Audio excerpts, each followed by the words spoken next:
निवडणूक आयोग म्हणजे शेंदूर फासलेल्या धोंड्या असं उद्धव ठाकरे म्हणतात. शिवसेना नाव आणि चिन्ह इतरांना देण्याचा धोंड्याला अधिकार नाही अशी घणाघाती टीकाही त्यांनी केली आहे.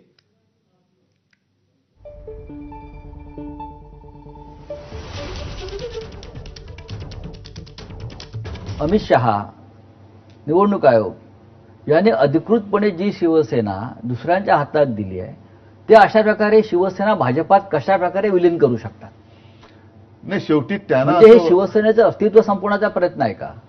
हो, पण ते संपवू शकत नाहीत ना. इतके वर्ष होऊनही जनतेला ते माझ्यापासून तोडू शकत नाहीत. हेच तर त्यांचं दुःख आहे. त्याच्यामुळे आता शेवटचा पर्याय तोच आहे की जो त्यांचा पहिला पर्याय होता की जाऊन घालीन लोटांगण वंदीने चरण करायचं, आणि दुसरा पर्यायच नाहीये. शिवसेनेचं निवडणूक चिन्ह हे निवडणूक आयोग दुसऱ्याला देऊ शकेल किंवा ते गोठवू शकेल. खरं गोठवायला पाहिजे जर असा वाद असेल, पण शिवसेना नाव ते दुसऱ्याला देऊ शकत नाही. तो अधिकारच नाही निवडणूक आयोगाला, कारण ते शिवसेना हे नाव माझ्या आजोबाने आणि माझ्या वडिलांनी दिलेलं आहे. उद्या मी निवडणूक आयुक्ताचं नाव बदलून त्याचं नाव धोंड्या ठेवलं तर अधिकार आहे का? पण मग जर माझं नाव बदललं मी त्याला धोंड्याच म्हणणार. तर त्या धोंड्याला हा पक्षाचं नाव बदलण्याचा अधिकार नाहीये.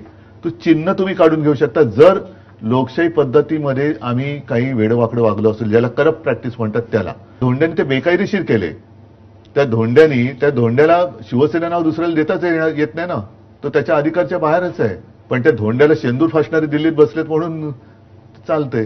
कारण एक धोंड्या गेला आणि दुसरा धोंड्या त्या खुर्चीवर बसलाय आणि तरी तो निर्णय बदलायला तयार नाही. पण ते लोक नाही ऐकणार त्यांचं.